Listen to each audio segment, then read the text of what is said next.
दिन रघु नाम का एक भोला भाला भक्त अपने गुरुदेव के चरणों में दंडवत प्रणाम कर बोला, गुरुदेव मुझ पर कृपा करें, मुझे अपनी सेवा का अवसर प्रदान करें। गुरुदेव बोले, ठीक है, आज से तुम इस आश्रम के सभी भक्तों के लिए भोजन बनाने का काम करोगे। गुरुदेव की आज्ञा सर माथे मानकर रघु दिन रात सेवा में लग गया। सब कार्य होने के बाद गुरुदेव के प्रवचन ध्यान से सुनता। अक्षरों की पहचान न होने के कारण सभी उसे अनपढ़ रघु कहकर पहचानते थे। एक बार गुरुदेव गंभीर रूप से बीमार हुए। अपना अंत काल नजदीक समझकर अपना उत्तराधिकारी चुनने के विचार से उन्होंने सभी शिष्यों को अपने पास बुलाया। उन्होंने शिष्यों के सामने एक प्रश्न रखा, धर्म का सार जो एक पंक्ति में लिखकर दिखाएगा, वही मेरा उत्तराधिकारी होगा। सभी शिष्यों ने सलाह मशविरा करके विष्णु वर्मा नामक शिष्य को अपना प्रमुख चुनकर उसे धर्म का सार आश्रम के बोर्ड पर लिखने को कहा।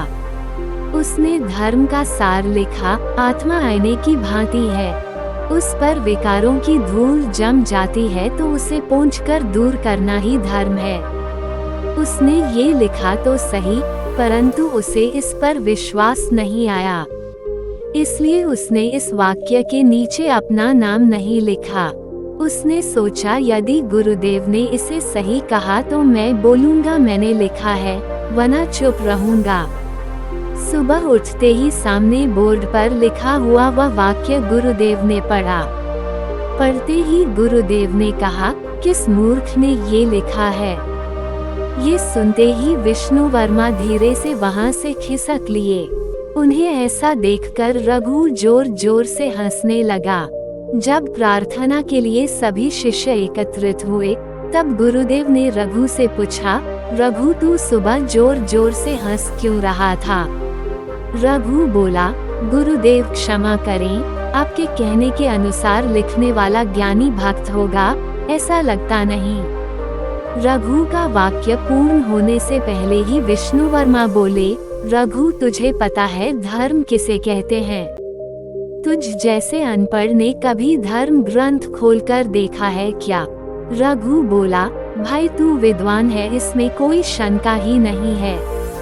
मेरे जैसा अनपढ़ धर्म का अर्थ नहीं बता पाएगा, परंतु गुरु को साधारण मनुष्य समझकर उनसे सत्य छुपाना, ये कौन सा धर्म है। गुरु संतकुल का राजा होता है, 3 लोकों का मालिक होते हुए उनसे कोई भी बात छुपी नहीं रहती। इसलिए गुरुदेव के वचनों का निष्ठापूर्वक पालन करना, निष्काम भाव से सेवा करना, मैं तो इसी को धर्म मानता हूँ। ये सुनकर गुरुदेव गंभीर स्वर में बोले, शिष्यों, रघु जरूर निरक्षर है, मगर धर्म का अर्थ उसने जान लिया है। गुरु वचनों का पालन, सत्य का पालन, सेवा का महत्व जो जानता है उसे धर्म का अर्थ समझने के लिए ग्रंथ पढ़ने की जरूरत नहीं होती।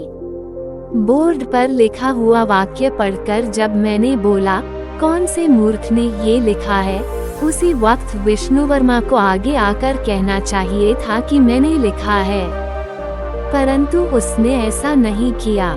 सत्य और निर्भयता ज्ञानी पुरुष के लक्षण हैं। उसे सत्ता की अभिलाषा नहीं होती, वह निर्भय होता है। रघु में ये सारे गुण हैं। ये सब देखते हुए मैं रघु को अपना उत्तराधिकारी नियुक्त करता हूँ। विष्णु वर्मा को अपनी गलती का एहसास हुआ। उसने गुरुदेव से क्षमा याचना की। आगे रघु के मार्गदर्शन में अपना जीवन बिताया। मित्रों, विद्वान होना, शाब्दिक चर्चा करना, धर्म ग्रंथों का पठन पाठन करना इत्यादि धर्म नहीं होता। सच्चा धर्म तो निष्काम भाव से गुरु के आदेशों का पालन करना होता है।